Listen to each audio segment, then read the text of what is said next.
Good morning, good afternoon, good evening. Assalamu alaikum to our international audience. Welcome everyone to MACFEST 2023, wherever you're joining us from. This is our last international event for Ramadan. So Eid Mubarak to all of you who are celebrating next week. My name is Katarzyna, I'm a member of the MACFEST team, and I'm joining you from France.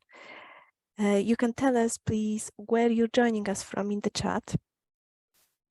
Most of our team is in the UK, but one of our panelists is joining us at 6 o'clock in the morning. So thank you very much for this dedication, Shadab. Today we're taking you to Spain for a culinary history in poetry and recipes. And our host for today is Jonathan Davidson, a valued advisor of MACFEST. He hosted events before. Jonathan is a writer and a poet.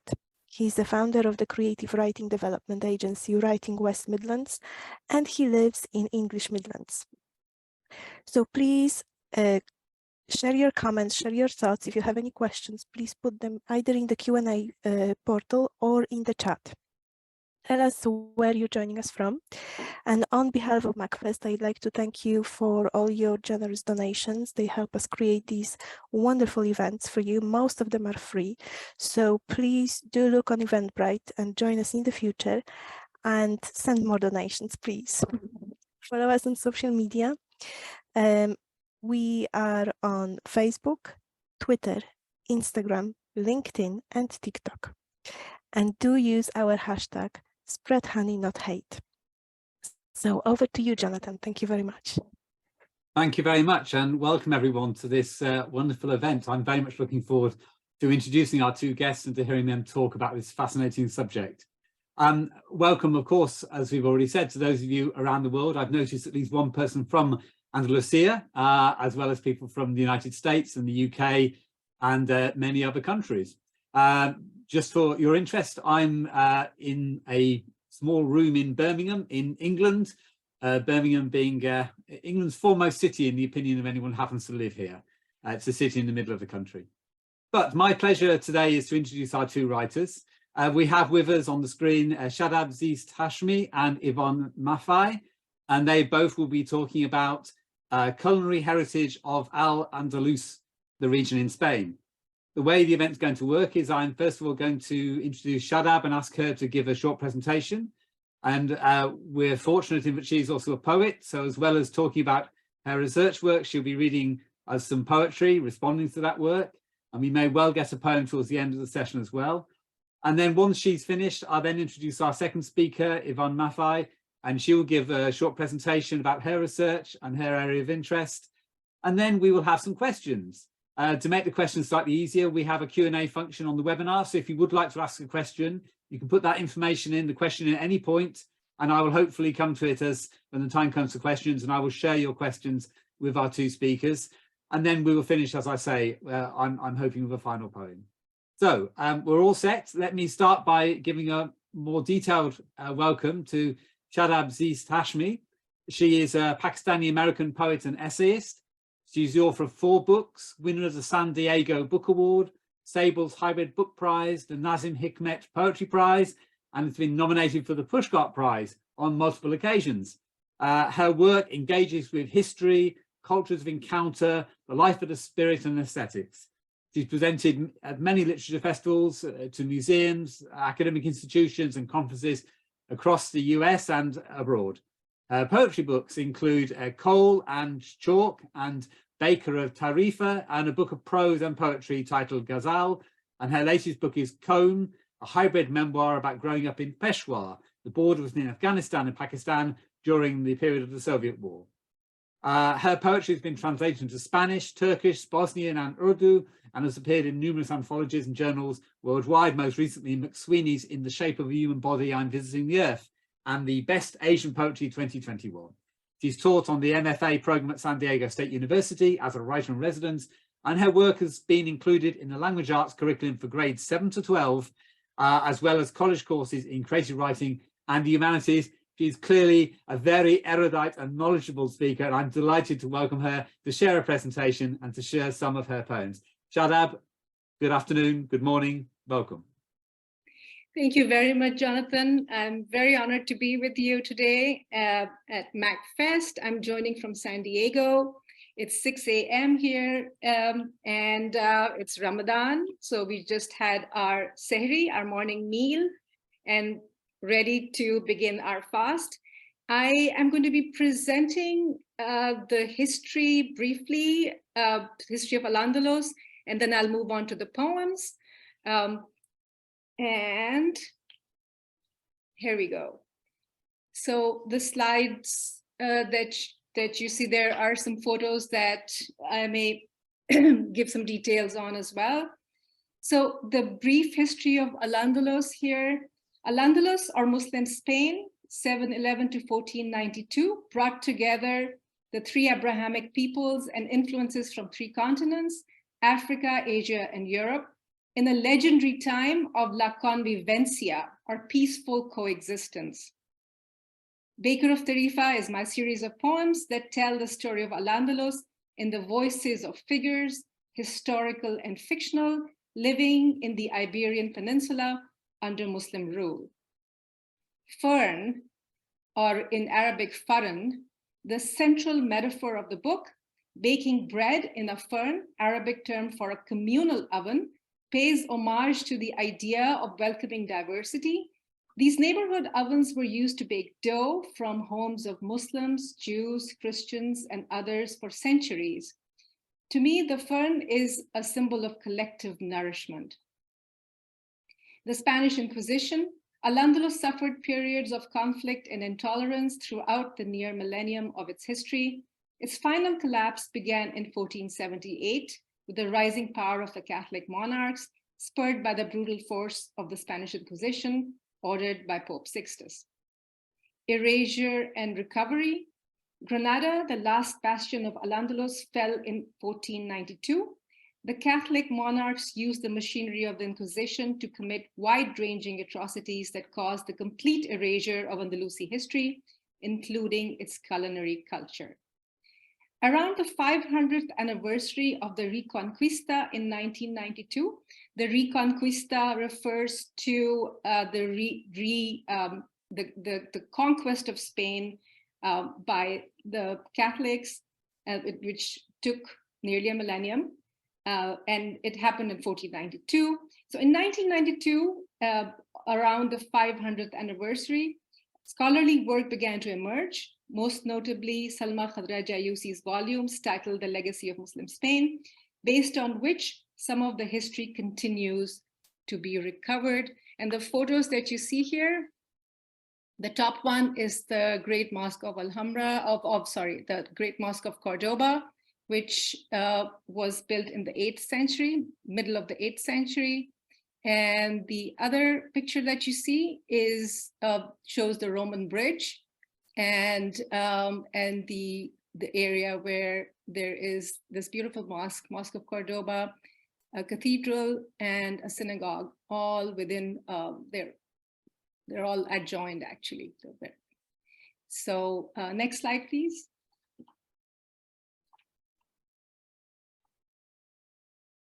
Ethos. La Convivencia grew from the Islamic ethos of sharing and hospitality, the spirit of collaboration and mutual respect. Andalusis cultivated and cooked food side by side and shared their various culinary traditions, creating new ones. So when we talk about Andalusi culinary heritage, I like to talk first about water. So use of water for purifying is an important Islamic prescription. Water was used more and more for cleansing ingredients and cooking materials, personal hygiene and health, as well as developing irrigation technology and hydraulics for farming and garden design. Islam stresses the importance of cultivation and ecological balance, which became the impetus for making radical advancements in agricultural knowledge and led to growing new crops not native to the Mediterranean. And we can talk further about this.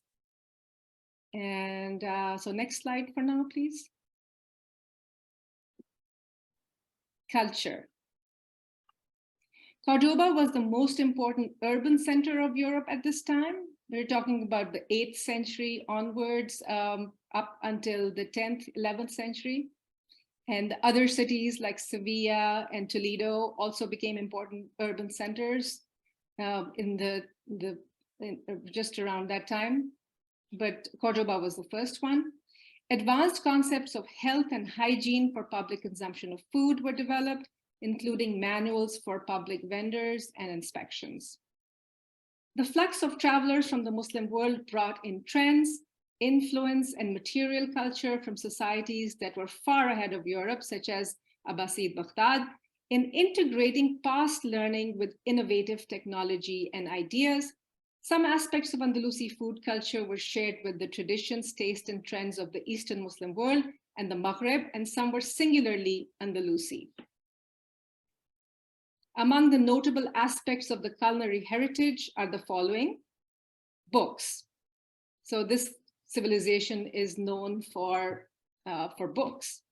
Cookbooks, books on medicinal foods and healthy eating, meteorological calendars and almanacs, market inspectors' manuals, instructing how food should be prepared and sold, and books on food lore. Cooking techniques. Various kinds of ovens for baking and roasting were used, appliances for processing grains, milk products, confectionery, cooking pots of various shapes, specifically for meat or poultry, special pans for fish, utensils made of gold and silver, preserving and pickling techniques for pickling techniques and storage vessels. So powdered soap-like substances, or ghasul, used for cleaning the hands, mouth, gums, and dispelling the odors of greasy foods. It was made simply from hummus or fancier preparations of dried oregano, rose petals, sandal, or extravagant preparations calling for camphor and musk. Dining styles, luxuries and refinements of the Islamic East, such as the use of low tables, eating utensils, meals served in several courses, and the use of crystal glasses popular in the Maghreb. So the crops that are listed in books are listed in 5 categories: cereals and leguminous plants, such as chickpeas, French beans, etc., vegetables and greens, squash, eggplant, cucumbers, garlic, etc., and then woody stemmed plants and fruit trees, citrus, figs, pomegranates. And literature, Andalusi literature, you hear about these fruits, and are medicinal or ornamental purposes or center shade. So trees were grown for medicinal purposes or ornamental purposes, or for center shade, other than fruits, other than just getting the food from the trees. Industrial plants for oil, sugar, and dyes, such as hemp. Hemp was used to create writing paper or for weaving cloth or rope. And saffron was used as a dye. And aromatic plants, saffron for perfume, caraway, sesame, fennel, dill, and others to neutralize odors and add aroma. Licorice, aniseed, and wormwood were used to make sweetmeats and aromatic drinks. Ornamental and flowering plants, myrtles, jasmines, carnations, violets, water lilies. So these are the aromatic plants that were used for food, as well as, you see them you see these flowers carved in the buildings. So these were also used as, or they were taken as inspiration for the fine arts. They're also mentioned in poems. In addition, rearing cattle, sheep, and poultry for meat and produce, as well as harvesting from the sea, provided ample variety of meat to develop a vast culinary range. And next slide, please.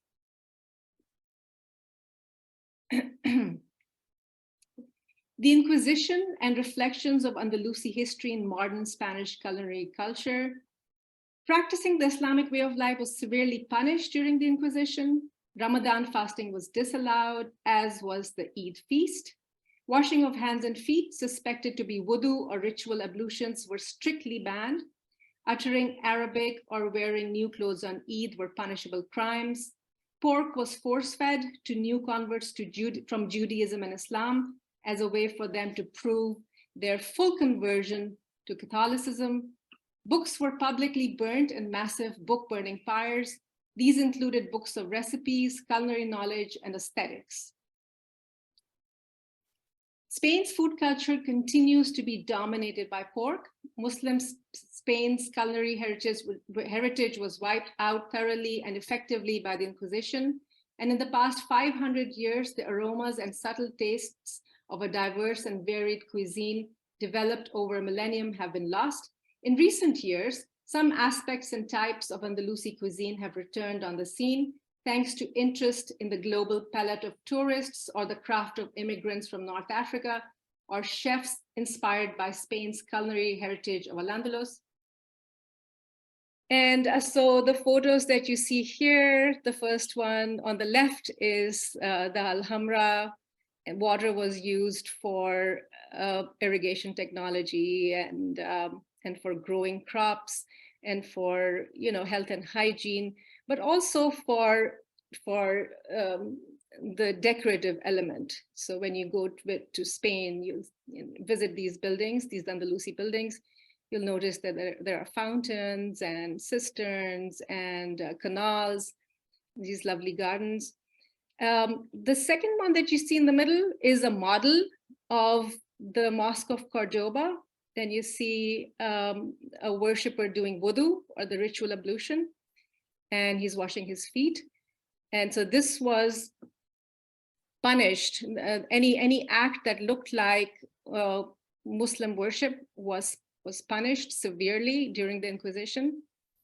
And this, of course, this model shows the time of the Convivencia, the early part of this 800-year-long history.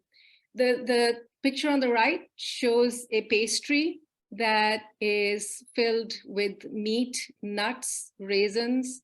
And this photo is from 2015 when I visited Spain. And this cuisine, the Andalusi cuisine, has sort of made a comeback in recent years. But it wasn't this way for a long, long time. And I'll talk a little bit more about the Inquisition as well, because that's the most recent thing. It happened more than 500 years ago, but the effects lasted for a long, long time. The Inquisition lasted from 1478 to 1834. People don't realize that it actually lasted for over 300 years. And that's all for the slides. So in my book, I touch upon Al-Andalus's feats of science, architecture, styles of calligraphy, music notation, cartography, and other fields, but I choose the culinary culture as the primary metaphor to hold the story together, because this book is not just the story of how Andalusi Muslims made a lasting impact on civilization, but a story of what can be achieved when people put differences aside and co-create. It is a story that illuminates the possibilities of peace between the Abrahamic people. Most of all, it is intended to be an emotive human story with making bread together at its center. And I'm going to share some poems now. And because this history, it's very complicated and convoluted, and it's very long. It goes on for more than 800 years. So there's a lot of context and background, and I'm going to do my best to give the context as and when needed, but let's talk about it later. Let's, if there are any questions, I'm happy to answer them. So the first poem I'm going to read is called Window Overlooking the Fern, and fern is the communal oven. And this is in the voice of a person behind the window. The dough lies dreaming, pregnant and smooth in an earthen basin. It is summer and the soap white curtains are exhaling like sails. There is faraway laughter and a pulse nearby in oil, semolina. She catches the pulse, the imprint of fate lines. It is the summer of barley, white flour, spiced honey, lavender, sourdough, from the houses of Jewish leather merchants, Christian boatmen singers, Muslim botanists, held by a mother with coal-lined eyes, bread for apricot-skinned children. And another one about the period of Convivencia, or peaceful coexistence. This one is the title poem, Baker of Tarifa, which is the name of the book. Coals left over from breakfast will be enough. You'll need a cup of crushed almonds. Pistachios cost more than a bottle of Syrian perfume these days, so do without. Brown sugar and plenty of butter. Also an eye cup of rose water for the filling. Muqawwara means arena. Cut the bread neatly in that shape. Take care the dough has been softened with fresh milk. Sing what your mother sang when you fry the bread. And now we're going to move on to poems that mention the herbs that were used and the crops, the flowers and the fruits and the recipes too. So I'm going to read that, a few poems that mention Yusuf, who is a fictional character. And he's this little boy, little toddler, who is found by a Muslim woman. So she raises him as her son. And then, and you'll hear the story of what happens. She takes him to a Jewish physician. And when he, when he needs, so you'll hear the story. So this poem is called Zoraya the Cartographer Finds the Child. The child is Yusuf. Long after Yusuf had become a young man, he would ask Zoraya to tell the story of how she came to be his mother. Now the walls thick with time, heavy with the sap, the low layer of sleep, encroached on my pile of work, maps to be copied onto parchment all night. And I dreamt of copper sands, clean slate blue starlight, until the sun cracked through the skin of the tower, hanging a great light in the window.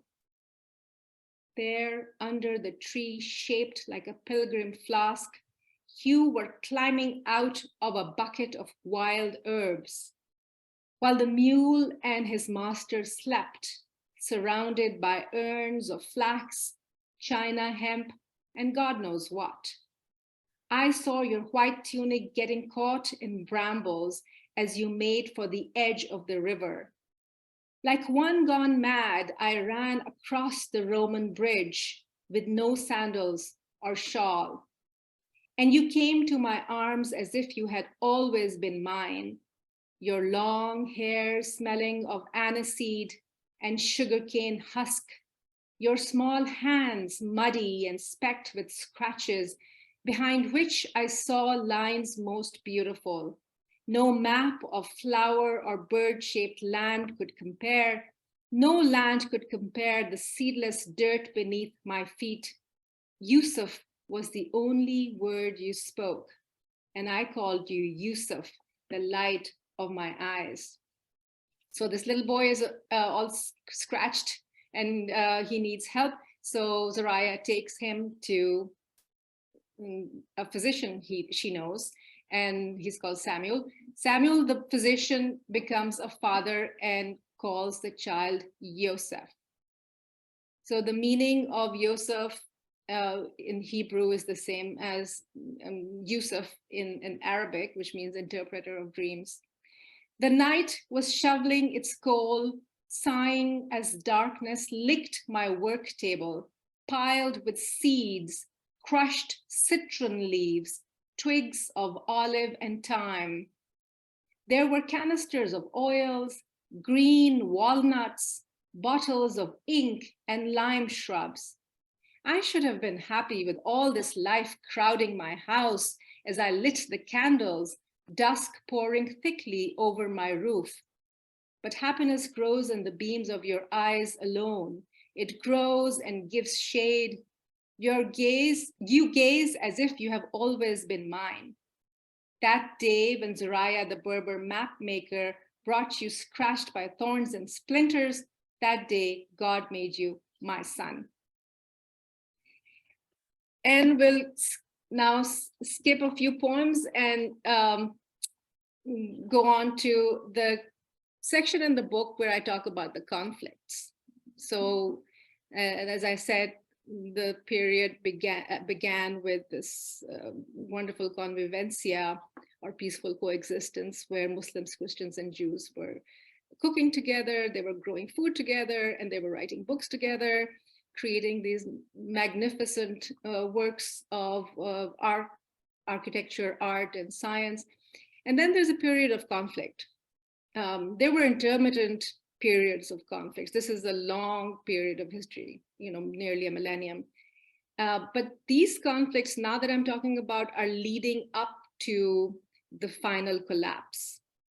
And the poem I'm about to read is called Yusuf Sees the Ghost of the Last Queen of Al-Andalus. This is a little foreshadowing. I'll tell you the story of the last queen. She was the wife of Abu Abdullah, known as Boabdil. And no, you may have heard of Boabdil of the Last Sigh. He's the one who finally gave the keys of the Alhambra to the Catholic monarchs. So Moraima was the last queen of Al-Andalus, and when she became the last empress, things were already on the decline and almost collapsing. So this is just before the final collapse. She was jailed by Isabella. Her babies were taken from her when they were, her two sons were taken right, after birth, when they were infants, and they were raised Catholic. And there was a promise that they'd be raised Muslim, but they were not. So here, Yusuf, this is hundreds of years before this, the Inquisition, where Yusuf is still living in the times of Convivencia, when he sees the ghost of, the future queen of Al-Andalus, who would be the last queen. She dragged empty cradles into the Alpujarras, while bells rang with the sound of cannons. Neither feasting nor fasting was allowed. The house was filled with pine nuts, soft cheese, and mint juice. It was as if we never ate. She said to bring the muezzin to her child's ear. She said to draw the curtains on Eid day.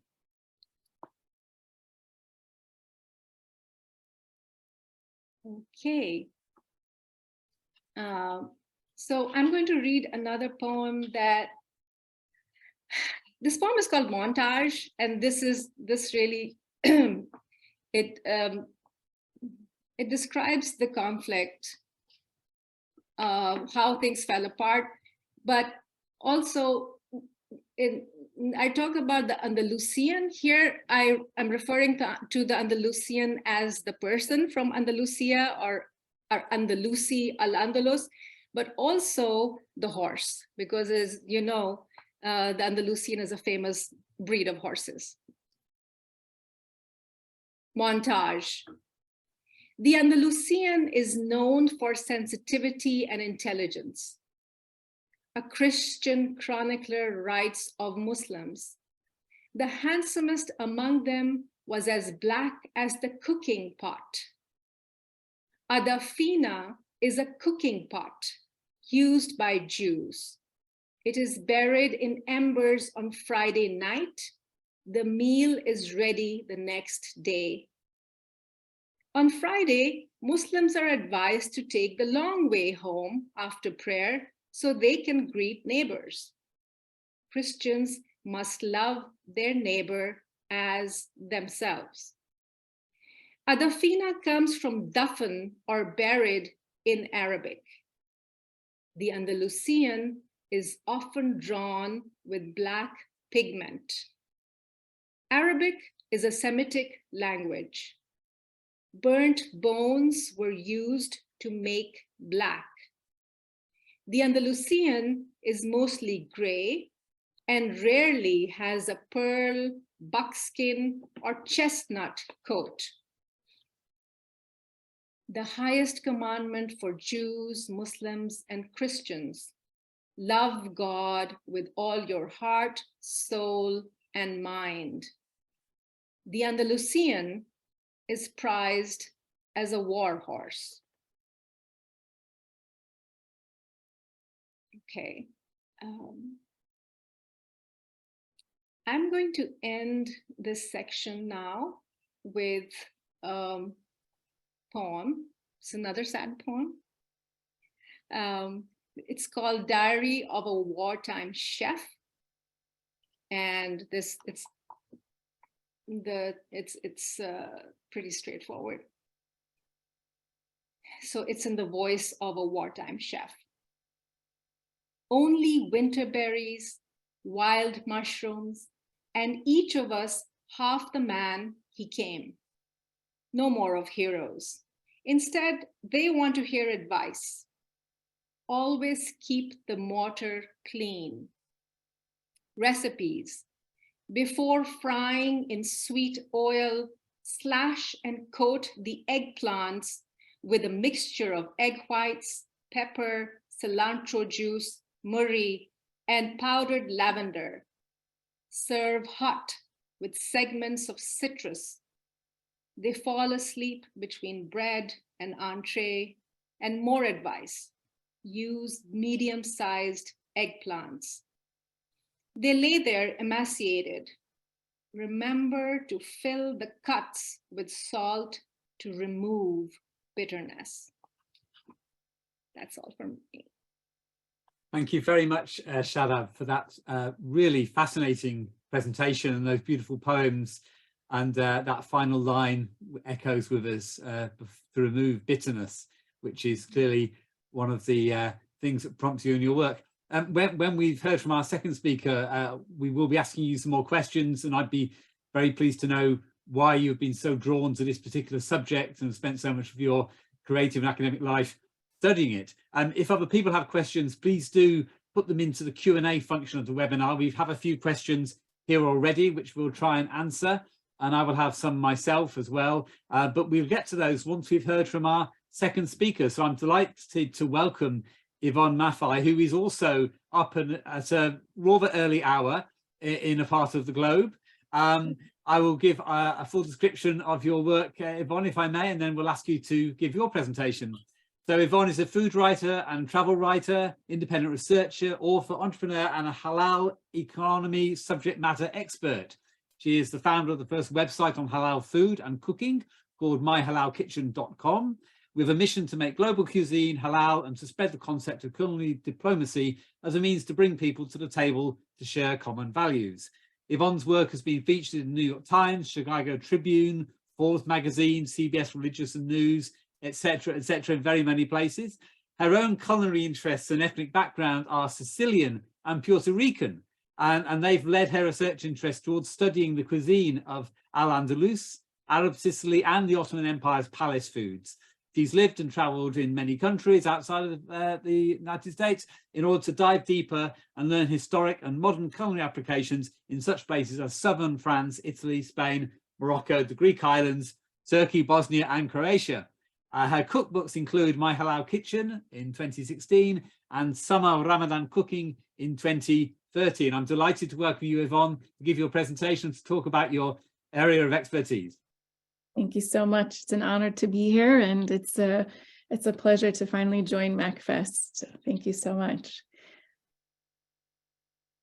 So I'm going to talk about food, and Shadab did a beautiful summary of the history of the culinary heritage, but I'm going to dive into cookbooks and cooking and the types of foods that were used in Andalusia and how they were prepared, and also what that looks like today and how you can sort of bring Andalusia to you, to your home cooking.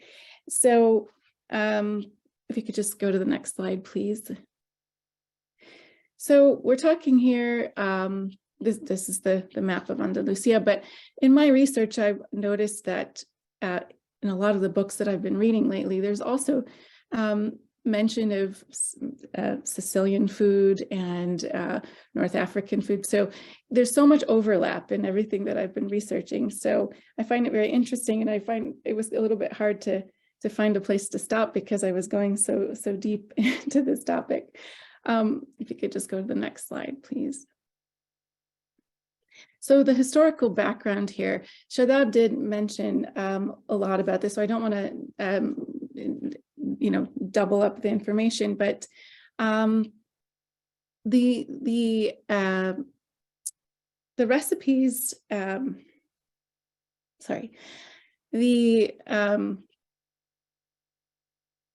food that were, excuse me, these spices, herbs, condiments that Shadab mentioned earlier actually changed the cuisine of Andalusia.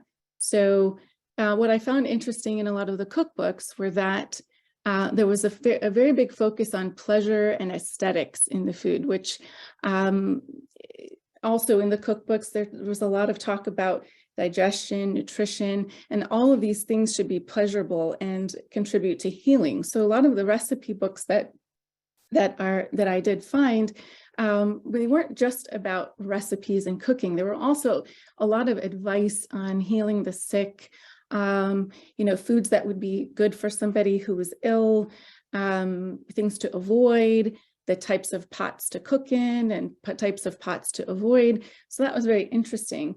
But the problem with finding the recipes is that, as Shadab mentioned, a lot of materials were destroyed during the Inquisition. And so many years ago, when I had gone to Spain, I was visiting in Sevilla. I remember this was maybe 20 years ago when this was actually mentioned, because I was really interested in the food at the time. And one of the professors that was touring us around had said, if you understand Spanish, you may be able to dig into some of the recipes, Spanish or Arabic, but a lot of the recipe books were burned and so on. And so there's very few books that you can actually get the medieval, the actual foods that were cooked at that time.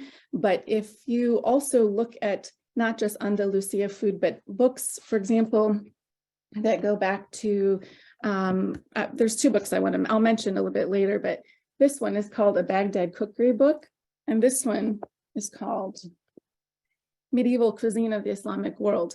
And on the surface, they don't mention anything about Andalusian food, but if you dig into it, you start to see the historic pattern of how food came to Andalusia, coming from Persia to Baghdad, and then from there over into Andalusia, and the Berbers bringing up their food from North Africa.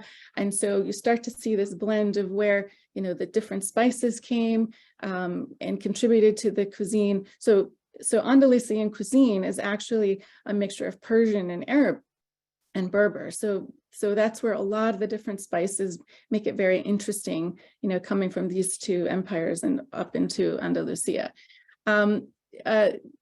Another thing that was kind of interesting is that this focus on pleasure and aesthetics became very important in Andalusia, and also the order of food that is served, which is actually interesting because this is representative of the Mediterranean diet that still exists today. So the food of Andalusia and the recipes that I've been researching, it's very interesting because this is sort of set the table for Mediterranean cuisine that we still can see today. Only the difference is that we're looking at borders, right? You have Italian cuisine, French cuisine, Spanish cuisine, but in reality, back in this time, it was Andalusian cuisine. And this order of food that was served, and now this goes back to health and healing and nutrition that was written into the cookbooks, but this order of food being first served as soups and broths, and then appetizers, and then a second course of dishes with fish and meats, and then sweets and desserts. I can attest to the fact that this is exactly how a lot of the Sicilian table looks, and I think this is definitely a reflection of the Andalusian imprint on cuisine and cooking. So if you could go to the next slide, please. Okay, so this is very interesting. The cookbooks that I was able to dig up, you can actually find these online, which is very interesting. Not all of them, but there's one that is it's even a PDF that you can download. The rest of them are typically books you can find on Amazon, but this one, this 13th century AD book of cooking in Maghreb and Andalus in the era of Almohads, is commonly referred to today as the Andalusian cookbook. There's no author to it that is known, so the author is anonymous, but it has over 1,000 medieval recipes.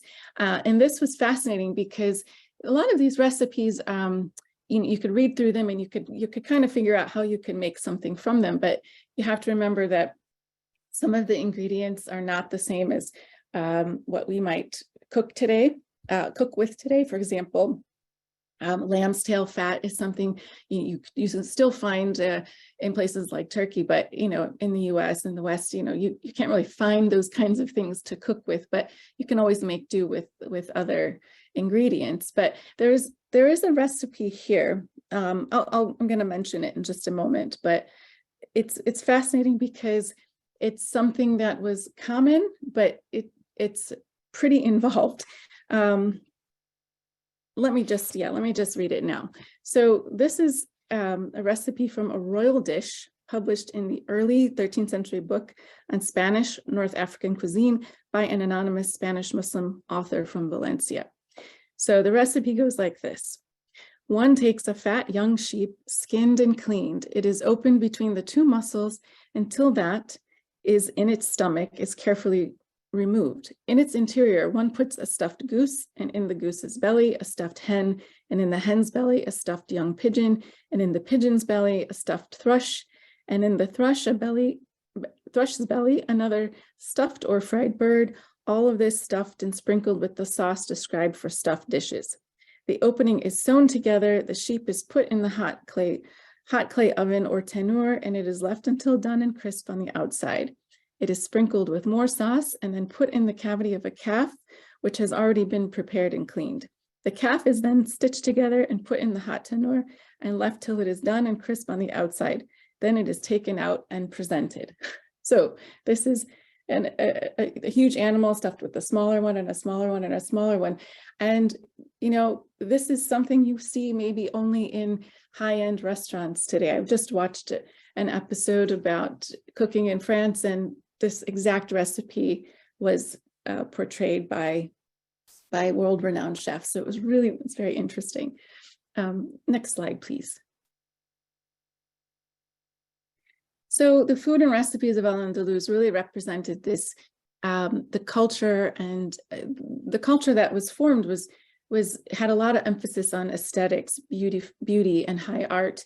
Remember, at this time, there were a lot of scientific discoveries, the explosion of the population. This all led to culinary revolutions. And this is something like, we see today, I think the world is sort of fascinated with food and cooking and master chefs and all of that right now, right?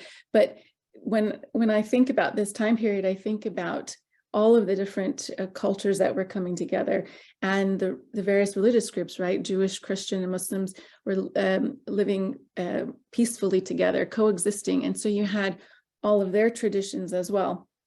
And then they were also built upon other legacies of, for example, the legacy of the Romans. Romans left olives and lemons, and then the Andalusis cultivated them further. So grew them more because they had more sophisticated agriculture that was able to irrigate the land and expand on what was already there.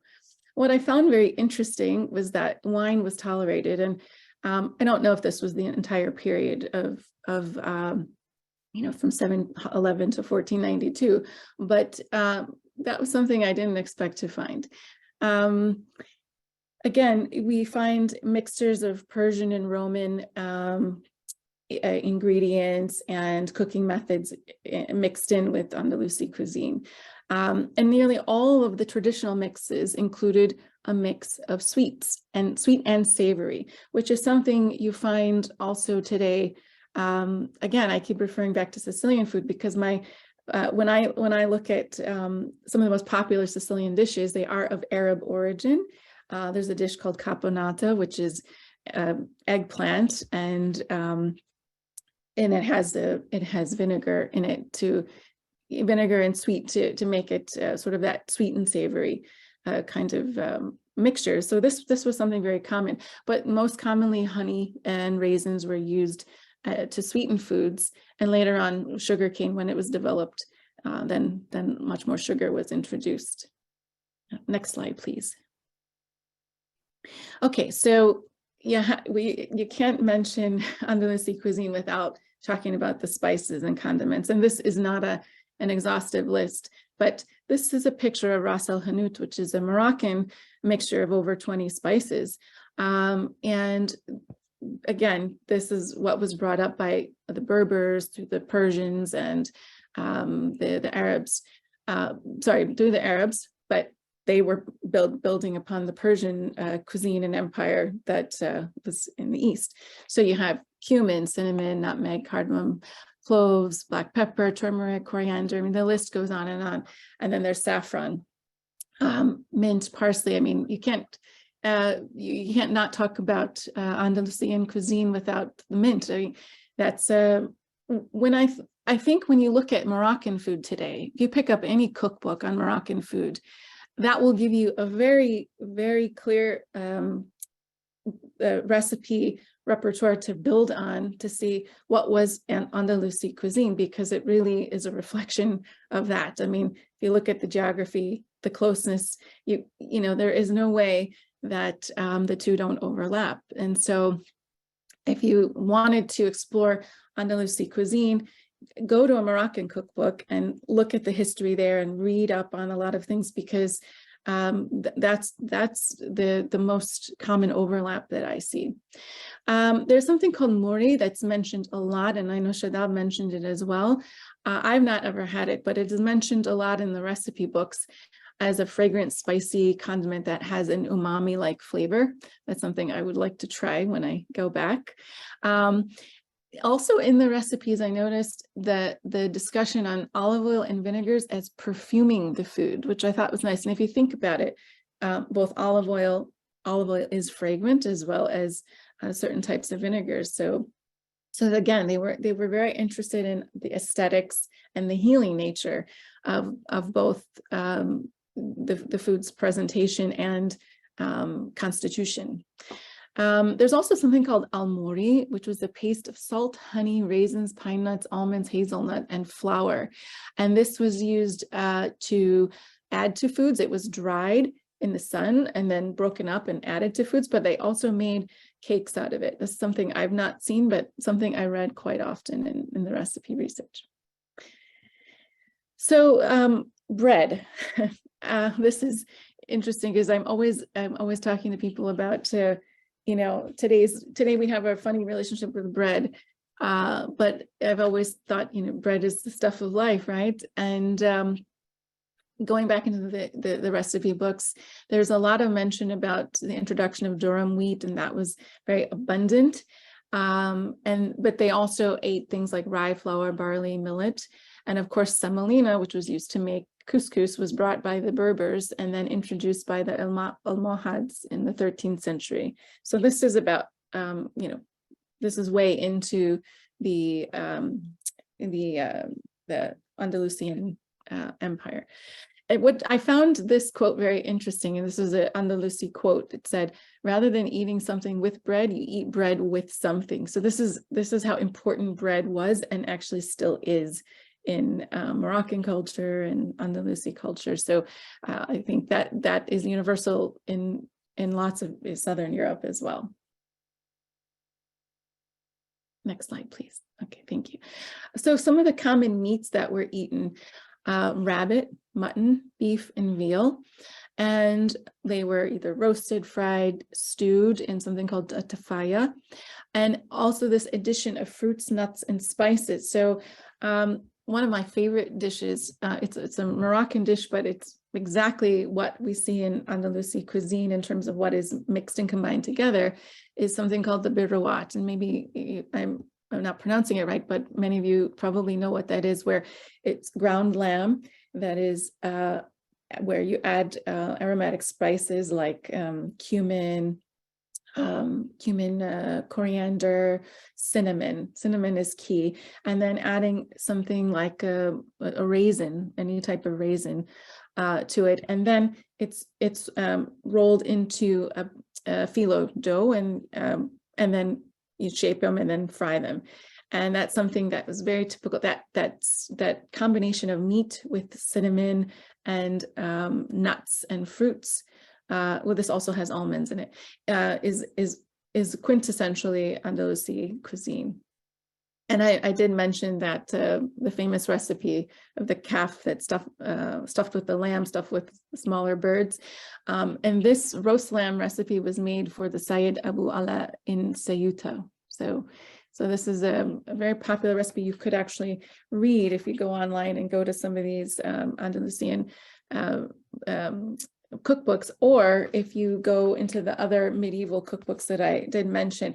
These are very interesting because they're not recipe books like we see today, but they give you sort of a guideline of how people cooked and what they cooked. But again, these recipes were made for lots of people. So you know, they're not made 4 to 6 servings. These were made like banquet style or family style. So a lot different. But if you like the history and you like to read what people ate and why they ate them, why they were prescribed, again, you know, a lot of the recipes were, the foods that were suggested were considered, you know, healing, even seasonal, things like that, which I think is very beautiful, because we really should get back to seasonal cooking. But that's a very interesting aspect. So all the cookbooks were considered this holistic piece of literature that gave people sort of a guideline on what to make, how to make it, why to eat it, and things like that. So the poultry that was consumed, interestingly enough, we didn't really see too much chicken, but it was more the smaller birds, partridge, quail, pheasant. And mostly they cooked, fried, or pickled them. And this is very interesting because escabe is similar to the Spanish word for escabeche, and escabeche means marinated, basically. And if you go to Mexico, if you go to Puerto Rico, you will see, more so in Mexico, pollo and escabeche means chicken that is marinated or pickled. That definitely comes from this culinary history. So after the Reconquista, or when Muslims and Jews were kicked out of Andalusia and went to the New World, they brought a lot of these recipes and cooking techniques with them. So it's very evident in Latin America, Central American cuisine. And also a lot of the meat was stewed, sauteed, marinated with honey, cinnamon, and saffron to tenderize. And the way they used saffron was not just sprinkled on, because it's the most expensive spice in the world, but it was more so, a few of the pistils would be dissolved in water or milk, and then that liquid, whether it was water or milk, would be seasoned with the saffron and beautified and colored, and then that would be poured onto the meat. And that's actually a technique I learned, you know, in my culinary career. I didn't have to read about that in these books, but when I did read about it, I thought, this is something that was definitely passed down to us. That's very great. Okay, fish and seafood. So these are very Mediterranean style fish and seafood. And what was interesting was that it talked about how not just the coastal towns were eating fish and seafood, but they were brought in fresh daily. So you had things like anchovies, sardines, squid, octopus, tuna, all of these wonderful and healthy types of seafood. And here we go again with the word escabeche, which is a marinade in vinegar. Also adding olive oil and spices. It's very simple. And I see like breaded and fried fish. This is, the most common way I think Mediterranean fish is still cooked today. There's something very particular to Andalusia, which is called espetos, which is, if you Google that, you see images of large fish on big skewers. So you might have an entire whole fish on a skewer and on the coals on a beach. And that's something that was new to me because I had not seen that when I was in Spain. But also cod fritters, I think, are some of the most common ways of making seafood in this Andalusi style. And that's something that is passed down definitely to Latin America because it's a very popular Puerto Rican dish as well. We call them albondigas or meatballs, but not meat of fish. So very interesting. Fruits, dairy, cheese. I like this section because I got to see a lot of the different local cheeses in Andalusia that still are around today. Most of the dairy and cheeses would come from goat or sheep's milk, which I find very interesting as well. And served with raisins, honey, and berries, and sometimes even the cheese would be cured in olive oil, which is very, very healthy. And also served with cherries, apples, pears, figs and oranges, which were particularly important in Sevilla. So that's, I think, something that we still sort of serve, cheese boards with fruits and nuts. So that's something that has definitely made it down to us.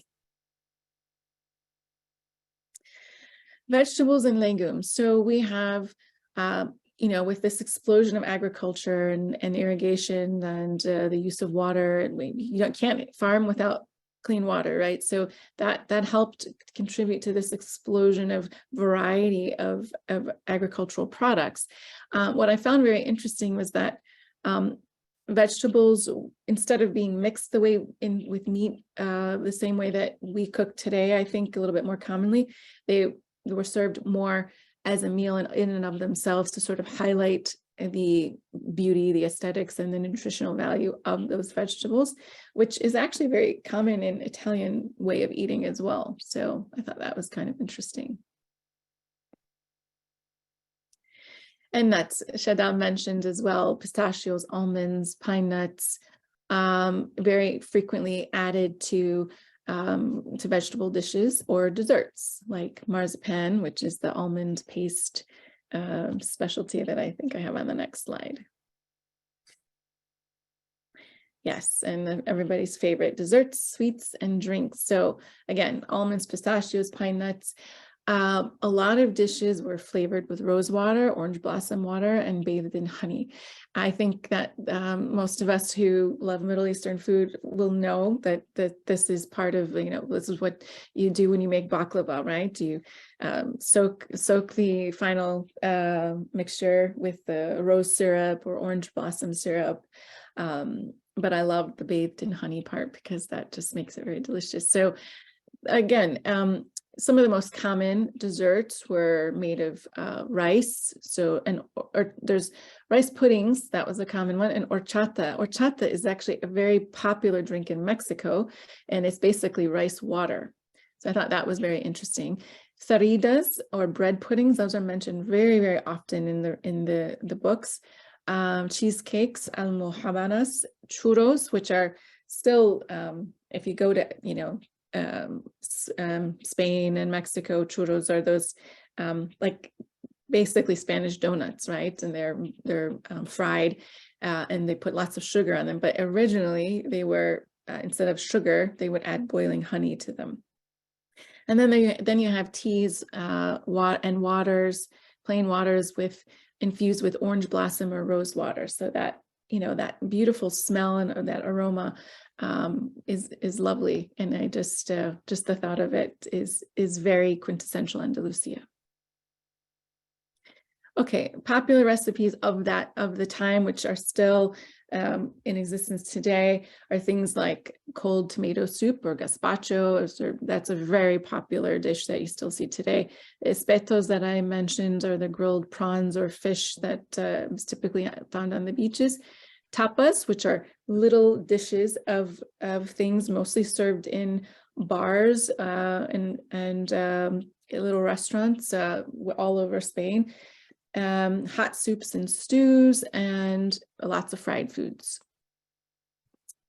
And so again, quintessential Mediterranean cuisine that we know of today, it really is based in Andalusia. All of if you look at everything that from the legumes to the vegetables to the fruits to the fish and seafood, it is today filtered through what we call Italian food, Spanish food, Greek or French. And many of these recipes, like I said, are still found in Morocco. There was a heavy use of course, olive oil, generous uses of olive oil, which is still part of the Mediterranean diet. But for frying or cooking, they would use pomace oil, which is sort of the lesser grade of the olive oil, sort of the last bits of the olives. But if you wanted to stick to that kind of diet and cook and make these recipes, you could use hazelnut oil and argan oil, which is basically coming from Morocco. So again, a lot of these recipes that you might find in the cookbooks are labor intensive because they're very slow food and large amounts. So you just have to adjust to that. And ingredients or dishes found in Andalusia today. Tapas culture is huge in Spain, right? So those of you who've been there, you know this already, but different cities and locales will have different specialties, but you'll also find very similar things in other parts of Southern Europe, like Sicily and Sardinia. The only thing is that, as Shadab also mentioned, things have changed quite a bit. And if you do a Google search of Andalusian recipes, you will find a lot of these very traditional Andalusian recipes with the addition of Iberico ham or wine added to things. And this goes back to the Inquisition days when pork was used to actually test people's religion, so that does affect the end result of the cuisine that we do see today. So you can always halalify anything that you find. I have, if anybody wants the PowerPoint later, I'll post it to my LinkedIn page, but I've got lists of articles and resources that I use to come up with in my presentation, and there's quite a bit of very interesting information. If you speak Spanish or read Spanish, you'll have a lot better time with some of these things, as well as Arabic.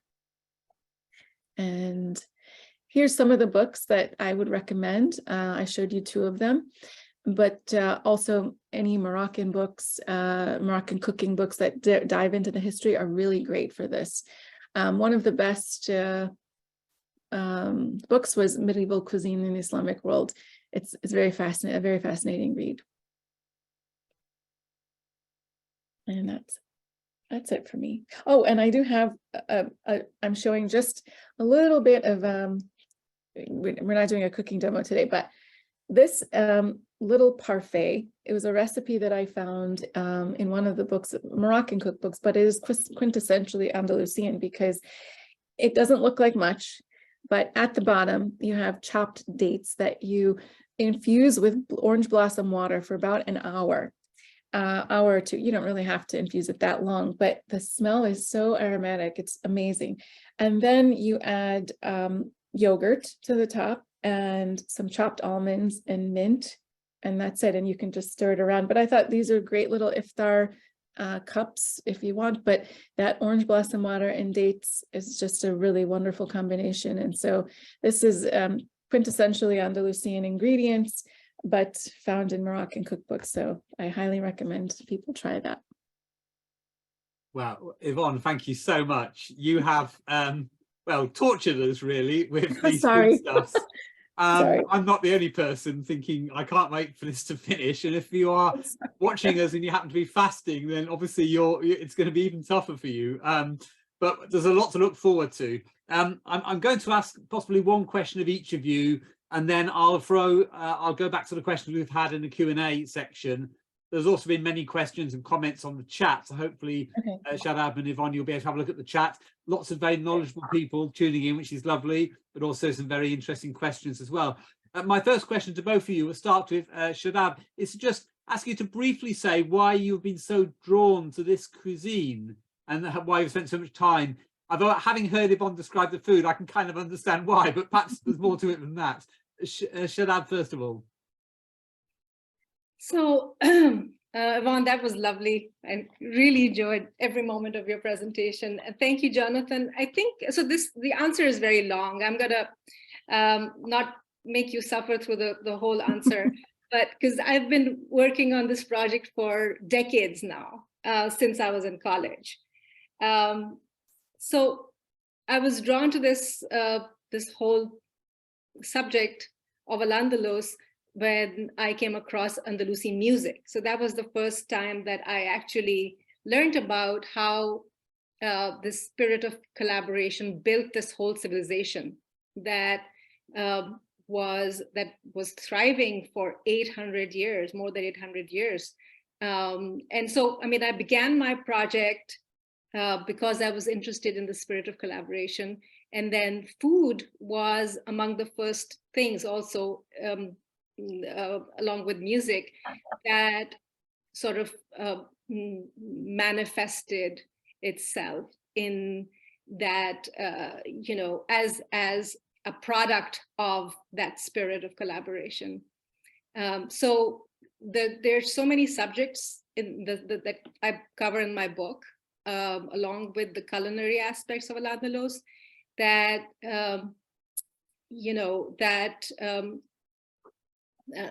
bring together this whole idea of convivencia, especially in our time when, you know, I mean, the past 20 years, we've seen nothing but wars, conflicts, violence, intolerance, and so on. And so this to me seemed like it was just wonderful to work on this project over those years, because it gave me an escape from present reality. And it just, you know, it brings to light all the possibilities there are. You know, if this could happen over 1,000 years ago, it can happen today. Why not? We live in a, you know, our global reality is no different. The possibilities of convivencia are always with us. Sure, that's a lovely answer. Using the breaking of bread, as it were, to bring people together. Yvonne, I know your personal heritage has brought people together and cultures together. Would you tell us a little bit about why you've been so inspired, other than the fact that orange blossom water is so lovely? It is so lovely. Aromatherapy. Well, for me, it was a personal quest. It was a self-exploration, and that's how it started. I went to Spain in the 90s, mid 90s, when I was in university, because I was studying Spanish and Latin American studies. And I thought, well, it would be great to understand my heritage and culture from Spain. But I had an amazing history professor who really just unbiased in his approach gave the entire history of Andalusia. And it fascinated me to no end, because I started to see connections between Spain and this Andalusian history, and my family's, my mother's side of the family's background in Puerto Rico. And then on my father's side in Sicily, when I started exploring the food, I thought, gosh, things are so similar. Where does this all come from? And so I decided to take a trip to Morocco during that study abroad experience. And that was my first trip to a Muslim country. And then that was where I entered during Ramadan, and first time I heard the adhan and things like that. It filled my soul with more that I needed to explore. And I found the connection between the food and the people and the language and everything so fascinating that I came back and I just dug into the history and the food. Of course, the cuisine is something that, you know, will interest a lot of people. But when I started to see a lot of that overlap, I think it made me dig deeper and realize how much I didn't know. And now as I research, I realize, you know, there's still so much more to learn and explore, but it does show, as Shadab said, you know, that there is hope. There is hope for us to, the way that people came together, learned, cooked together, explored together, innovated together. This is beautiful, and there's always that hope to hold up to. Yeah. Lovely. Well, I'm now going to switch to the questions that our viewers, watchers, listeners have been offering us. Some are quite simple. The first one is, what was the name of the dessert you just showed us? Could you perhaps put that in the chat or just remind us what that was called? Well, it's just a simple parfait of dates and orange blossom water and yogurt, but I will put it in the chat, and I'll just simply say how to make it. It's very easy. Yeah, sure. That would be great. It's a good starting point for many of us. A question for both of you, perhaps Shadab first and then you, Yvonne. Somebody has asked, let me find the question, it's an anonymous attendee, in fact, about whether the preparation of food in Andalusia was considered to be the work of women only, or if men were also involved in food preparation. Shadab, do you want to answer first, and then we'll switch to Yvonne? So from what I've read, it looks like these weren't, the cooking role wasn't limited to women at all. In fact, I write about how women were very active in the public arena with writing. The scribes were mostly women. So women were actually, you know, not just restricted to the home and not just doing domestic chores. So cooking was more than a domestic chore here. As we said, this is a celebration of the, you know, the culinary arts. So yeah, so from what I have read, I've gathered that it's both men and women. It's really a matter of interest and talent. And yeah, that's my answer. Okay, well, that's good. And of course, it reflects, as you say, the fact that cooking is not just to keep you going for the next day's work. It is also about the pleasure of sitting together. And Yvonne, what's your knowledge of how the genders divided over cooking? Yeah, I similarly to what Shadab said, I didn't get the sense that it was a woman's territory only. In fact, I think a lot of the recipes books were written by men. I didn't see any women actually names on the recipe books, but when it comes to the domestic chore of it, I don't think I even came across anything that mentioned that. Okay.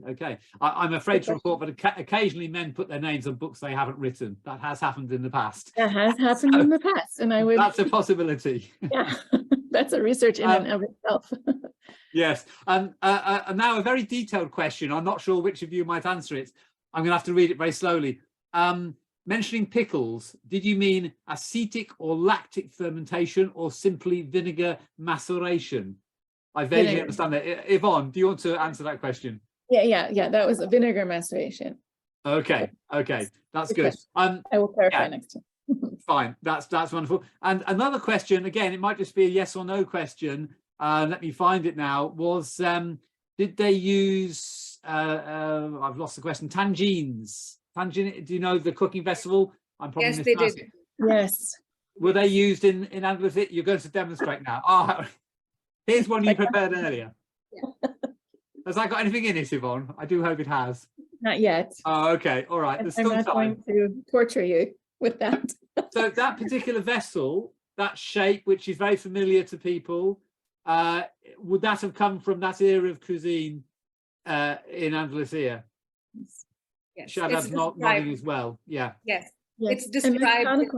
Yes. Sorry, go on. Yvonne, and then Shadab. Yvonne. Right.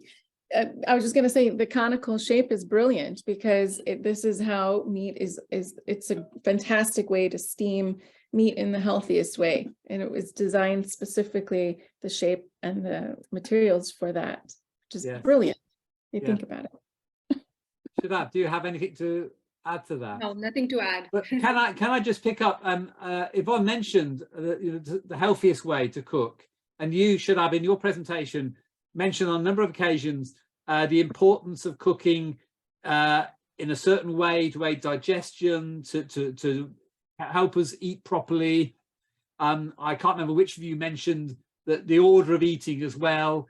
Would you, should I say a little bit more about the importance of cooking for personal health as well as the pleasure of eating? So the number one thing in that context is the use of water, because it wasn't very common in the 8th century in Europe to use water, and then soap, cleaning everything, the utensils, hands, the towels, everything with soap and water. So number one thing for health is the consciousness of keeping everything clean. And then, of course, you see this in the public arena as well, where street food, the street vendors had to have a manual. It also shows that people were literate. They were reading these manuals, then they were supposed to abide by the rules, and there were inspectors checking for, for hygiene standards for street food. So health in that aspect of health, but also there were books that were they were actually written by physicians or by people who had knowledge, medical knowledge. So there were collaborations that basically, the idea of eating or not eating certain things, as Yvonne mentioned that, I think Yvonne talked about that in detail, where eating or avoiding certain things for certain conditions. So that was an important aspect. Food was thought of in its medicinal properties and, in the ways that food can protect us from disease. And also there were these preparations as medicine. They were called majun, or then there were these walnut-sized little concoctions that you could have if you had indigestion, or if you had, they had these very elaborate descriptions of what ailments can be cured by using, which food materials. But also, I want to say that we've talked about influences from outside of Europe. It's very important to mention that Greek medicine, as well as the Ayurveda medicine and Chinese medicine from the East, these are aspects of medicine, the combinations of what for Muslims, we know the concept of hikmat. So that's Islamic medicine, but Islamic medicine really is sort of like, and it's extracted from the old Greek knowledge, as well as Indian, Ayurveda and Chinese medicine. So we see all of that coming into Europe via Muslim Spain. Right. Yvonne, would you like to add to that? You were nodding vigorously. She did a beautiful job summarizing, but that was a fascinating aspect of my research too, was how they expounded upon the Hippocratic notion of medicine, and even Hindu traditions, like in medicine. It was fascinating to see that they took everything that was solid, right, and that they could incorporate into and evolve in new and innovative ways with what they had, and build upon that and write about it. And I love that it was considered food as medicine, right? I love that. I think that's something I see a lot of today in, just the culinary world. It's becoming popular, and I'm thinking it's about time. Yeah. We were doing it. Well, and what you've both described reminds us, of course, that these ideas, to some extent, flowed freely. There wasn't the same sense of copyright and ownership, and you have to have permission. Presumably, in the space of a few minutes, you've mentioned Chinese, Hindi, Greek, all these major world cultures which are influencing each other. So, and that's something where we feel possibly at the moment, that free flow of information is restricted because of people trying to make money from knowing it, and not, thankfully, Yvonne, you've given us your recipe for parfait without any claim on the public purse, so we can do that. There is a question I'm going to come back to now from the question and answers. Maria Rodriguez asks if, I think this is probably for you, Yvonne, if you could expand a little bit on the influence of Andalusian cuisine in the Caribbean. And I have to confess, I wouldn't immediately have said the Caribbean was a place where I'd expect to find that cuisine, but would you say a little bit more about that? Well, I can only say when I think of Caribbean, and from what I know, I'm looking at Puerto Rico, Cuba, places like that, where, you know, speaking of my own family history, right? I know that they came from Spain, right? So with them, they brought some tradition from Andalusian cuisine. If you look at Caribbean foods, rice and beans, for example, is so popular. That's actually a very Arab style of dish. And a lot of things that we eat aside from the pork, just the style of cooking, just the names of the food, the dishes, they are very Arab in origin, even though they're Spanish, but they go back. And I think, you know, if you just trail, you know, look at the history and trail it back, you will see that deep connection is there. It's just not really talked about. I think this has to do with that period of Inquisition when information was squashed, books were burnt. You know, there's a lot of that. So I think to understand food history, we have to understand conflict. We have to understand, you know, what was done to eradicate information as well. But I find it very fascinating that places like Puerto Rico, Mexico, all around the Caribbean have dishes and ingredients that came from Al-Andalus. Yes. You mentioned that phrase, eradicating tradition, eradicating knowledge and so on. And it causes me to ask you both a bit about the importance of the written text, about books and so on. I confess I was slightly surprised to hear that there were so many cookbooks that existed. 1001 Medieval Andalusian Recipes is not one I'd come across. I'm sure that's an extraordinary book.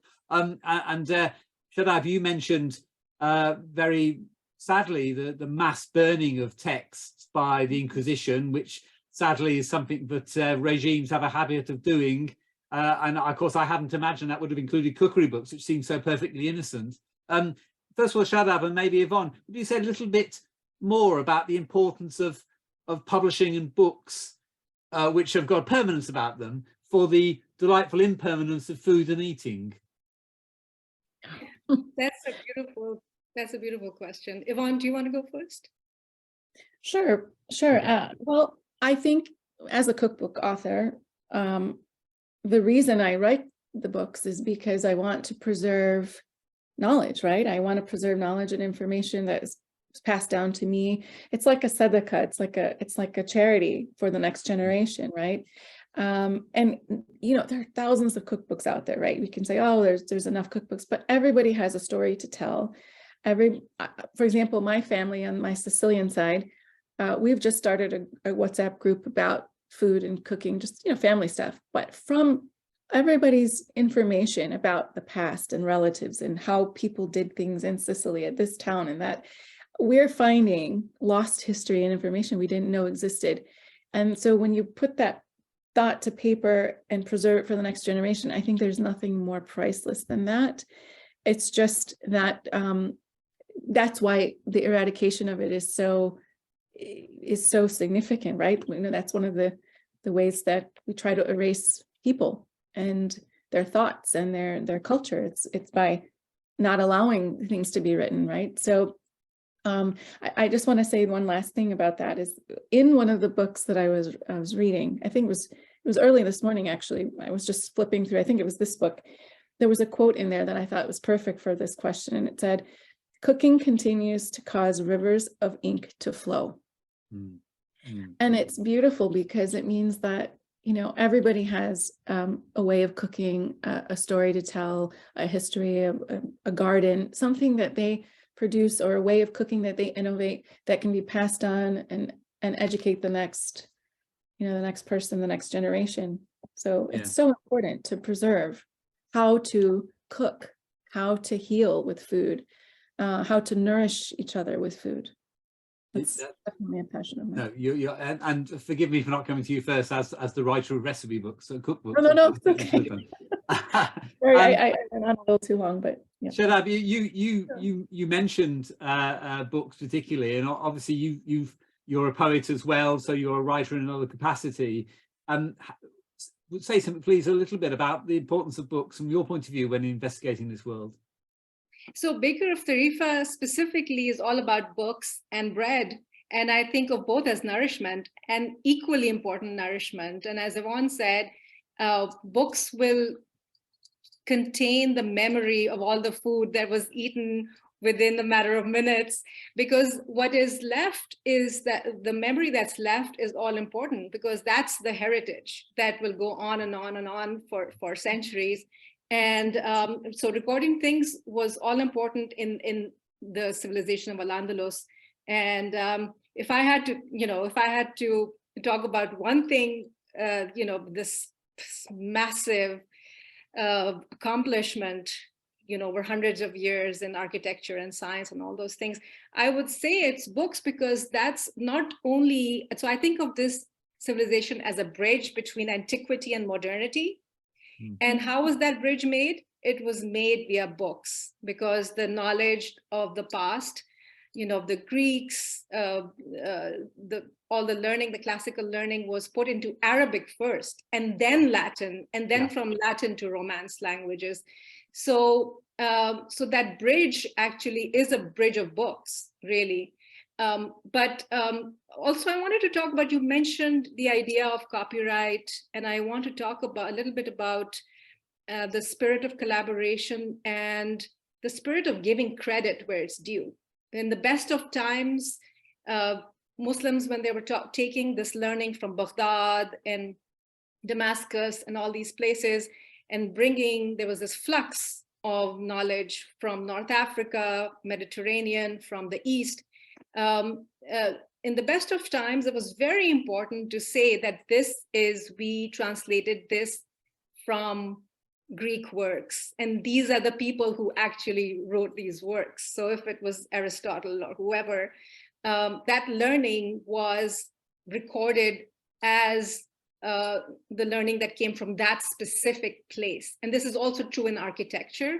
There's an homage to the Visigothic culture, or I mean, even if there were enemies, there's an intellectual honesty about giving credit where it's due, and not just suppressing information and suppressing credit and suppressing, because we see a lot of that as well, where wherever the place or the person or the culture that something originates from, it's very easy for people to just change it into something else and just not give credit. So that to me was very important, that idea, that spirit of learning, and then passing on that learning via books.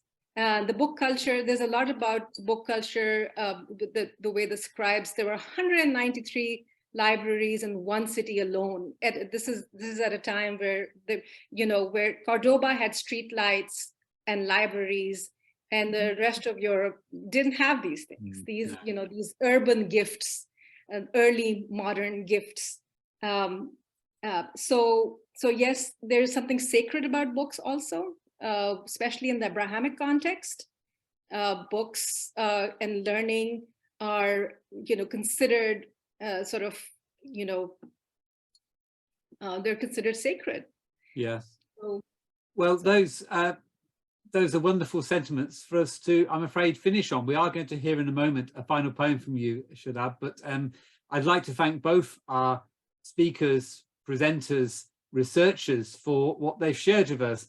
And as you've just alluded to, Shadab, certain people wish to set up borders and stop things moving across them, and other people are more than willing to break bread with each other, to offer me some baklava, which I love too much, and so on. And we should encourage the sharing of food as a starting point for the sharing of so much else. I've been utterly fascinated by this conversation. I am going to go and go back to my Persian cookbook, but also source a Moroccan cookbook, because you've reminded me this bleak, dark afternoon in the middle of England where it's raining, but actually food brings us sunshine, and we can eat it. That's good. So a final poem from Shadab, then some Zoom applause, and then my colleagues from MACFEST will say a few final notes. But first of all, before we say that, thank you both of you.